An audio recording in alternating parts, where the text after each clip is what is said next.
E aí galera, tudo bem? Como vocês estão? Começando com o nosso vídeo, dia 9 de julho de 2023, 16 horas e 55 minutos. Vamos falar um pouquinho sobre o mercado financeiro? Vamos? Vamos falar que o mercado está preparando para a semana que vem?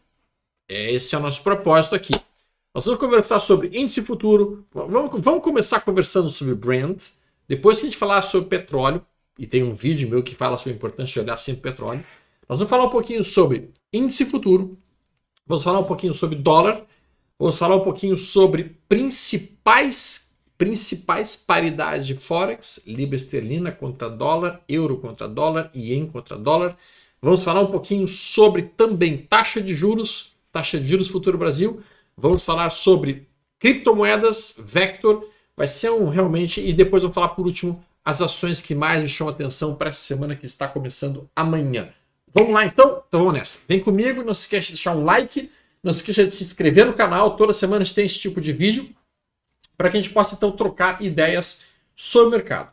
Eu vou imediatamente entrar aqui na tela, olhando já o Brent. Eu sei que olhando esse gráfico o cara já se assusta, do tipo assim, meu Deus do céu, o que é isso que eu estou olhando?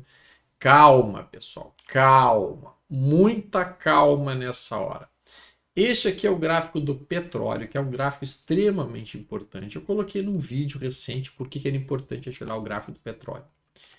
O petróleo tocou uma região de resistência. Veja quantas vezes o mercado bateu aqui, bateu aqui, bateu aqui, bateu aqui e não conseguiu romper. Depois que ele rompeu, nesse ponto, ele toca aqui como suporte e ele volta a tocar aqui, aqui, aqui, sentindo a região de 71 dólares como uma zona que compradores estão defendendo. Então, os compradores estão defendendo esta região. Abaixo de 71 dólares entra comprador defendendo. Acima de 78 tem vendedor protegendo essa região, não querendo que ultrapasse daqui. É bem verdade que a zona principal de resistência e que as vendas entram muito mais fortes é com o petróleo perto de 88, 89 dólares. Recentemente, a gente viu a Arábia Saudita reduzindo a produção diária de petróleo e isso se esperava que acontecesse uma puxada mais importante no preço do petróleo, que não aconteceu porque o mundo em recessão realmente não consome o petróleo. Então, o mercado fez neste movimento todo, está operando nesse momento próximo de uma zona de resistência. Como é que eu operaria isso se fosse fazer um trade de petróleo aqui? Deixo romper essa resistência e quando perde essa mínima bato na venda, trabalhando o conceito de trap, trabalhando o conceito de falso rompimento da região de 78 com 30 dólares. Portanto, o mercado está lateralizado, é bem provável que a gente consiga eventualmente até fazer uma repicada para buscar essa região aqui, a região de 87 dólares, como zona principal de resistência observada. Muito bem. Dito isso e entendido um pouco sobre isso, vamos olhar como estão as principais moedas a nível mundial. A nível mundial, a gente tem uma moeda que chama muita atenção e essa é a moeda da vez. Atenção, esta é a moeda da vez. Libra esterlina contra dólar. Libra esterlina contra dólar, pessoal. A libra esterlina chegou a estar cotada em 1,4 para cada dólar. Isso quando, digamos, e chegou até mais, chegou até 1,71. Então a libra esterlina classicamente sempre valeu bem mais que o dólar. Isso durante muitos e muitos anos, como a gente está olhando aqui. Bom, recentemente, durante a pandemia, aconteceu este recuo. E durante a situação atual aconteceu este recuo. Veja que esse recuo ele trouxe a libra esterlina praticamente para paridade com o dólar, 1 para 1. O que é algo bizarro, porque existem menos libras esterlinas no mundo do que dólares e porque a economia inglesa não é tão fraca assim. Então, basicamente, o que nós estamos vendo é uma recuperação da economia inglesa frente ao dólar e que agora formou inclusive um ombro-cabeça-ombro invertido no semanal e que tem como objetivo, no semanal, trazer de volta para 1,42. Por isso que eu digo que oportunidades na libra esterlina estão muito interessantes para quem pensa em trabalhar esse tipo de investimento. Veja que aqui a gente fez uma semana de propulsão rompendo o topo anterior, guarda esse padrão.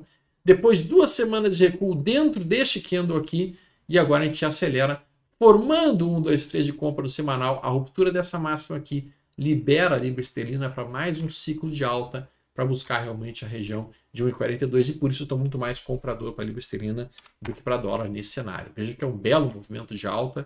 Os padrões que a gente opera, classicamente 1, 2, 3 de compra e campanhas de compra, assim por diante, funcionam super bem dentro dessa paridade aqui. E dentro de 240 minutos, a gente vê que sim, nós agora estamos chegando perto de uma resistência e que um próximo recuo pode atrair compradores para a libra esterlina contra dólar. Vamos olhar o euro contra o dólar. O euro contra dólar no gráfico semanal também tem um longo caminho de recuperação pela frente.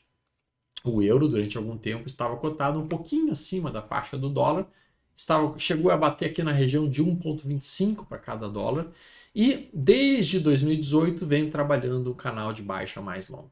Só que esse canal de baixa mais longo ele foi cortado aqui. Aqui houve um corte desse canal. A gente conseguiu cortar esse canal de baixa, a gente faz um novo movimento. Isso demonstra que o euro começa progressivamente a ganhar força frente ao dólar, formando inclusive um padrão. E padrões, diferentemente das criptomoedas, que os padrões complexos não funcionam tão bem, padrões no mundo do Forex funcionam extremamente bem.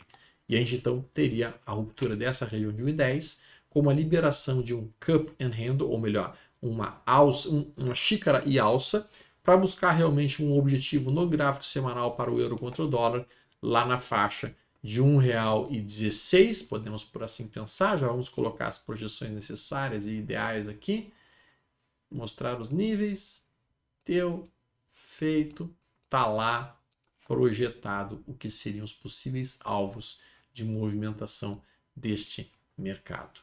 Tá? E sim, vocês sabem que algum tempo atrás eu não era muito fã do Forex, eu falava bastante, não é que eu falava mal, mas eu não sentia muita confiança nos exchanges, nas clearings. Isso andou melhorando um pouco relativamente, a gente começa a ter um pouco mais de regulamentação nesse mercado de Forex e começa a ficar um pouco mais confiável de operar aí. Ainda assim, eu estou indo bem devagarzinho nesse mercado, sem muita pressa de me aventurar, porque eu não vejo ainda uma exchange que eu possa pensar, cara, aqui eu consigo colocar meu dinheiro sem nenhum problema, sem nenhum medo, sem nenhum estresse. Nos 240 minutos, a gente vê realmente o dólar perdendo valor frente ao euro e fazendo uma puxada, aproximando-se os preços desta região de topo anterior aqui. Veja que os padrões de 1, 2, 3 de compra, os traps, funcionam tudo exatamente igual. Observem esse trap aqui em cima desse fundo prévio aqui no gráfico diário, no gráfico 240. Olha que lindo movimento, a entrada aqui. Bem legal o trade. Um outro trap aqui, selecionado nesse ponto. Mais um trade efetivo. Ou seja, os padrões eles funcionam super bem no Forex, assim como funcionam em ações ou mesmo em índices. Talvez até melhor no Forex por causa da liquidez dessas moedas. Vamos olhar agora especificamente mercado brasileiro, mercado brasileiro, mercado brasileiro, mercado brasileiro. Começar pelo Ibovespa. O Ibovespa está me desafiando. O Ibovespa está me dizendo: você vai errar, Stormer, você vai errar, você vai errar, você vai errar. Isso porque o bom e velho Stormer tinha observado a possibilidade de nós fazermos um topo neste ano no dia 16 de junho. E na minha expectativa, a gente voltaria para cá, para a região dos 97, eventualmente talvez até os 80 e poucos mil pontos, porque eu estava cogitando sim um movimento de baixa dentro do índice futuro. Será que isso vai rolar no terceiro? Será que isso vai rolar? Será que isso vai ser produzido de fato? Bom, a minha interpretação real é que a gente trabalhava dentro desse canal aqui. E dentro desse canal, nós tocaríamos formando um topo no dia 16 de junho. E aí, a partir disso, iniciaria um movimento de recuo dentro do canal de baixa para buscar o novo fundo, que seria na faixa de 93, eventualmente 97 mil pontos para índice futuro, lá por dezembro desse ano. O fato é que o mercado está se negando a cair. Sim, o mercado fez um candle de queda que me deixou um pouco mais baixista nessa semana que estava aqui, semana número 26, mas já na semana passada ele faz um padrão que é um padrão em si de indecisão. O mercado aqui deu uma indecidida, eu vou cair, não vou cair, tô caindo, não tô caindo, e daí ele fez um candle pavio muito importante. Esse tipo de padrão aqui, resumidamente falando, prenuncia um fortíssimo movimento. Um movimento que muitas vezes produz uma barra ampla. Esse tipo de barra, que eu chamo de barra em candle pavio, me avisa que semana que vem, amanhã, começa um forte movimento no futuro. Se vai ser para cima ou para baixo, não temos como saber. Mas se for um gap de baixa, a minha interpretação é que o movimento seria para baixo. Se for um gap de alta, a interpretação é que seria um movimento para cima. Normalmente, quando eu vejo 3 estrelas juntas, eu digo que a primeira estrela é uma estrela de indecisão. Na verdade, a primeira estrela é de reversão. A segunda estrela é de indecisão. E a terceira estrela costuma ser de continuação do movimento prévio. Então, sim, eu estou começando a acreditar que talvez o mercado não recue. Talvez. Talvez não recue. Mas eu só vou dar o braço a torcer. Eu só vou dar o braço a torcer de que realmente o mercado é para cima. Se nós conseguirmos, de fato, fechar acima da máxima de 16 de junho. No caso, fechar acima de 122.955. Neste caso, eu me entrego, eu errei, não vamos cair. Eu estou entendendo um novo ciclo de alta. E nós iríamos buscar realmente a região de 132 mil pontos. Mas para isso temos que romper 122.955. E se abrir gap de baixo amanhã, eu começo a ficar mais cavaleiro da situação de que é uma venda, especialmente com esse estocástico lento tão sobre o comprado quando encontra-se aqui. Dólar futuro, esse sim, eu errei feio no início do ano. Eu pensava que realmente o mercado ia fazer um forte movimento de alta, mas não, ele fez o contrário, ele fez um forte movimento de baixa. E também minha interpretação de que a gente faria algum tipo de reversão lá por maio. Bom, até é possível que a gente tenha feito uma reversão, mas por enquanto não tivemos um pivô de alta ainda no semanal. A gente continua trabalhando dentro de um canal de baixa no semanal. É bem verdade que a gente se aproximou de uma zona de suporte, que é esta região que está aqui. E neste preço, honestamente, eu estou comprando dólar. Neste preço, eu acho que o dólar está num ponto muito atraente para um retorno à média, pelo menos para voltar para essa região. E por isso, eu, na minha pessoa física, eu estou tomando um pouquinho de dólar, um pouquinho mais nessa região de 4,89 e 4,90. Para mim, me interessa. Me interessa de sobremaneira a movimentação do dólar futuro nesse cenário. Mas para isso nós temos que ver como é que encontra-se DI1F26, taxa de juros. Taxa de juros Brasil segue recuando. Essa é a taxa de juros Brasil que compõe a movimentação de carry trade. Taxa de juros Brasil. Se a taxa de juros americana ficar de lado, ou até mesmo se a taxa de juros americana subir um pouquinho mais, isso significaria um forte movimento comprador dentro do dólar, porque o dinheiro sairia daqui do dólar, sairia aqui da taxa de juros Brasil e iria direto para o mercado americano. E aí isso produziria uma saída de dólares do país e automaticamente elevação do preço do dólar. E a gente sabe que o dólar subindo é ruim para a nossa inflação aqui no Brasil. Então essa queda da taxa de juros aí, ou ela para, ou se ela continuar recuando da maneira como ele está, isso vai começar a pressionar cada vez mais o dólar para cima.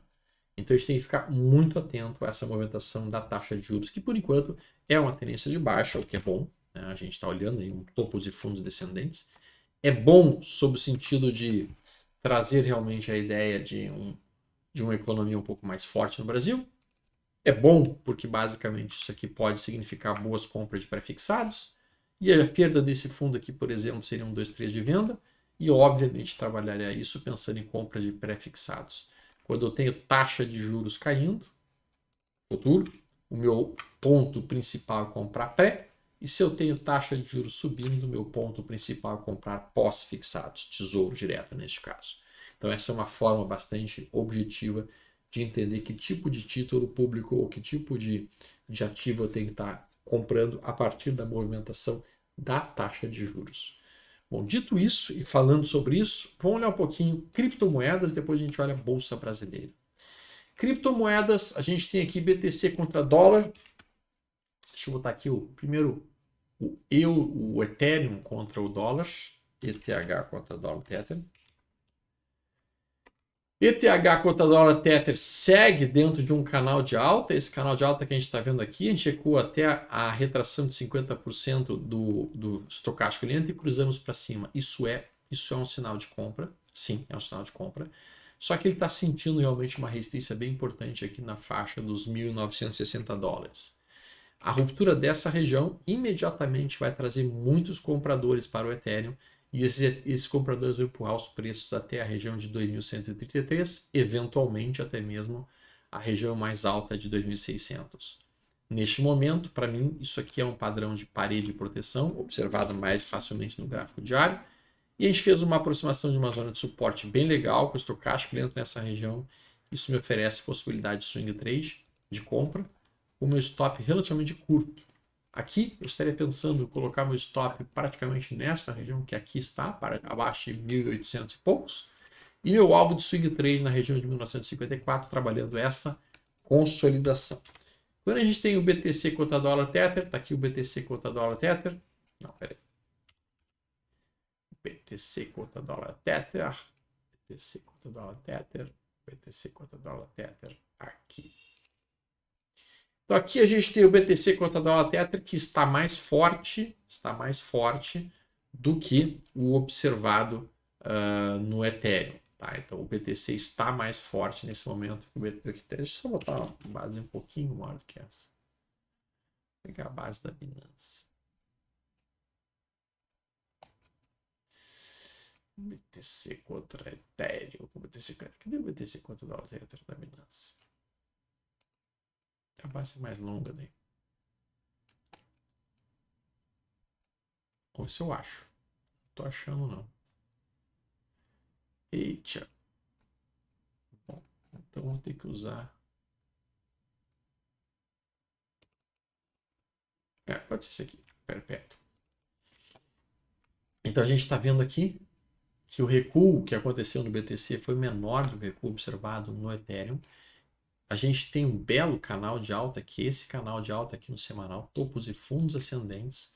Observe o tamanho das barras de alta contra o tamanho das barras de baixa, o que significa que sim, nós estamos em forte movimento de alta. Vejam que durante essas 2 semanas de recuo aqui, lateralização, o mercado não conseguiu empurrar os preços para baixo, isso significa que compradores estão segurando o BTC, e isso significa que sim, no meu entendimento, o movimento mais provável para o BTC ao longo dos próximos meses, especialmente com o halving se aproximando, seria seguir o seu ciclo de alta, seguir a sua tendência de topos e fundos ascendentes para buscar depois essa região e buscar esse topo mais anterior aqui. Naturalmente, no gráfico diário, a gente vê que o estocástico está muito sobrevendido. Olha que coisa mais linda aqui. Tocando essa região, tocando um fundo prévio. Então isso aqui tudo me atrai para olhar uma possível entrada no BTC na ruptura desse 1, 2, 3 aqui de compra. Meu stop ficando imediatamente abaixo dessa mínima aqui. E esse é um ponto em que eu estou considerando seriamente tomar posições em BTC para buscar pelo menos um alvo de 31.560 dólares. Tá? A mesma coisa para o Ethereum, está um pouco mais fraco como mencionado. E a gente tem várias criptos menores, como a Litecoin, e como eventualmente até mesmo algumas altcoins, como a Matic, como a One e como a Compuland, que estão muito bonitas tecnicamente falando. Olha que movimento legal que a Comp está fazendo. Ela está agora montando uma parede de proteção, que também é uma barra Gênesis. O rompimento dessa semana aqui libera a Compound para subir cada vez mais até o seu topo anterior. E se a Compound volta para o topo anterior, na verdade, se o BTC voltar para o topo histórico dela, é muito difícil que as próprias altcoins acabem não retornando para os seus topos históricos. Então, Compound pode ser uma das criptos que mais me chama atenção para as semanas que estão entrando, junto com a Injective. A Injective, que é a Inge. Já falamos um pouquinho sobre a Inge também está muito forte. A Inge vem fazendo um fortíssimo ciclo de alta, está indo na direção do seu topo histórico. Se romper essa região, meu amigo, vai lá para 14, 15 reais. 14, 15 reais, tá? Porque ela construiu aqui um retângulo, rompeu o retângulo e agora está construindo um outro retângulo e está muito próximo dessa zona de resistência aí. Então, Inge me interessa. As duas criptomoedas menores que me chamam nesse momento, Inge e Compound, sendo que o BTC me chama mais atenção que o Ethereum no atual momento. Quando a gente olha especificamente S&P 500, S&P 500 no gráfico semanal faz um lindo padrão de realização frustrada. Barra vermelha, barra branca, barra vermelha. Esse padrão aqui, ao romper essa máxima, aciona os stops de todos vendidos e empurra o mercado para cima, buscando realmente o topo histórico do S&P lá em 474. A tendência é de alta, os topos de fundos são ascendentes, estamos no Eden nos traders no semanal, estamos no Eden nos traders no diário, e a gente está vendo então uma movimentação muito interessante dentro do S&P 500, tá? E automaticamente a gente vê o mesmo movimento acontecendo dentro do que é a Nasdaq. Tendência de alta, topos e fundos ascendentes, Eden dos traders, 1, 2, 3 de compra, barra vermelha, ruptura dessa região aqui libera Nasdaq para subir ainda mais, e poderíamos inclusive ler esse movimento atual como um pequeno cup and handle, também uma alça e xícara, né, em que a gente tem a primeira movimentação acontecendo aqui, essa movimentação aqui, e posteriormente uma outra movimentação aqui, para fazer um movimento de alta nesse cenário, buscando 406 dólares. Bom, o legal é o seguinte, pessoal, vamos falar um pouquinho sobre Ações Brasil, tá? Ações Brasil, várias ações nesse momento estão ficando atraentes para possíveis movimentos explosivos. CMIN 3, muito atraente para mim num gráfico semanal, tá? Para mim o papel está extremamente sobrevendido em zona de suporte, com um candle que é um candle pavio. Fez uma barra branca, para quem conhece o conceito follow through, automaticamente uma abertura em gap amanhã pode trazer sim uma recuperação explosiva de CMIN para esse movimento que está aqui. Eu vou olhar CMIN com um pouco de atenção essa semana. A R3 é um outro ativo que está dentro de um breve canal de alta. A gente está vendo esse canal de alta que está aqui. Estocástico lento tocou zona de suporte do semanal, ao mesmo tempo formou um candle pavio. Por isso eu estou sem dúvida alguma olhando para esse ativo e pensando, se eu tiver um gap de alta amanhã que seja acima do fechamento de sexta, eu posso ter uma ótima oportunidade de entrada nesse papel para fazer um movimento de alta. Eu não gosto muito de operar papéis que são em centavos, mas aqui eu consideraria sim um retorno pelo menos até a região de 1,67. Além da R3, a gente tem a SAPR4, Sanepar, que está em cima de um topo anterior rompido, e veja que lindo que é no pavio produzido, também um gap de alta aqui, me chama a atenção, é um trap de raposa, tocou média móvel de 8 períodos subindo, isso me atrai para este ativo em si. Agora, um dos papéis mais bonitos que eu vi tecnicamente falando, não é esse aqui, óbvio. A gente tem aqui um outro que é no pavio na HPV3, mas a tendência de baixa no prazo mais longo, acho perigoso tomar aqui em cima dessa resistência. Esse que sinalizou aqui uma possível aumentação de alta, mas eu não compraria esse por medo realmente. Medo da tendência. CL3, este ativo tá legal para mim.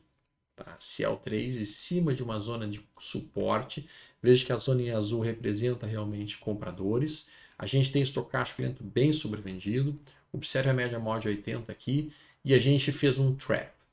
Semana passada a gente perdeu a mínima do candle anterior, a mínima do último fundo. E se nós rompermos essa massa, especialmente com um gap na segunda-feira, cara, isso abre um cenário muito provável de recuperação em forte movimento altista para a região de 5,79, quando então seria o meu ponto de entrada no ponto de vista pessoal. É óbvio que isso não é nenhum tipo de call, eu estou só exemplificando o que seria um trap. Dentro do gráfico diário, a gente teve um padrão muito interessante que recebe o nome pelo pessoal do Smart Money Concept. Aliás, sigam o pessoal lá do The Boss. O pessoal do The Boss falou muito sobre isso, tinha essa congestão aqui produzida, perdeu.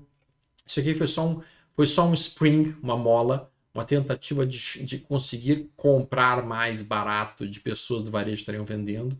Candle seguinte rejeita a perda e depois desse candle aqui, uau, os institucionais entraram tomando forte ciel para empurrar rápido esse papel para cima. Eu gosto de SHU4, tem menos liquidez, eu sei, mas nesse cenário aqui, rompendo, olha aqui que essa sombra inferior muito forte que foi feita aqui, essa sombra inferior demonstra compradores defendendo. Olha o cruzamento da média móvel de 8 em cima da média móvel de 80. E a resistência mais perto que a gente tem dentro da SHU está bem acima, está lá em R$ 9,20. Eu vou esperar amanhã um gap de alta nesse papel e aí eu vou assumir algumas posições com o meu stop ficando abaixo da mínima do último candle. E agora a gente vê PLPL3. PLPL3, lindo canal de alta, topos e fundos ascendentes. Isso aqui é o topo histórico do papel. A gente cutucou esse topo histórico e faz esse candle pavio aqui. Um gap de alta, para mim, sem dúvida alguma, me traria para uma compra, para buscar uma barra explosiva na semana que vem de alta. Isso é óbvio, se o mercado conseguir respeitar um cenário mais altista. Açaí 3 é um outro ativo que vem fazendo um longo processo de recuperação. Dentro desse processo de recuperação, está dentro de um enorme retângulo, que é esse aqui. E a gente está vendo realmente que a Açaí, nesse momento, está dentro exatamente da perna de recuperação em V agudo para voltar para 19,89. Eu estou ligadíssimo em Açaí 3, um gap de alta aí. Esse inside bar pode produzir realmente a continuação do ciclo altista para buscar a região de 19,89. E por último, CSMG3, setor de saneamento, junto com a Sanepar, também tocando uma região de resistência, mas formando esta barra de indecisão aqui. É uma barra estreita e um gap de alta aqui me atrai para este ativo especificamente, Copasa, até porque eu gosto muito também dos fundamentos dessa empresa. Bom, finalizamos a conversa de hoje, mas eu quero deixar um aviso. Quarta-feira dessa semana eu vou colocar um vídeo focado exclusivamente em criptos e em mercado americano. Tá? Daí eu vou falar, naquele vídeo eu vou falar só de mercado americano, ações do mercado americano, o que está me chamando a atenção, o que não está me chamando a atenção no mercado americano, quais são os principais papéis e o que eu estou fazendo para operar lá. No domingo eu vou falar somente de mercado brasileiro, índice futuro e dólar e forex. Tá? Então eu vou concentrar minhas informações para vocês em ações brasileiras no domingo, nos vídeos de domingo. Nos vídeos de quarta eu vou concentrar minhas informações para vocês em criptos e mercado americano. E com isso a gente fica com os dois mercados cobertos em 2 vídeos. Um no domingo e um na quarta. Certo, pessoal? Então por hoje era isso. Se vocês curtiram, deem o like, compartilhem com os amigos de vocês, porque isso ajuda a apresentar o nosso trabalho para as pessoas. E dessa maneira as pessoas conseguem ter um pouquinho mais de informação daquilo que a gente está vendo e aquilo que a gente está entendendo. Fortíssimo abraço. Continuamos com o Storm Experience nessa semana com todo mundo. Abração, pessoal. Até mais. Tudo de bom.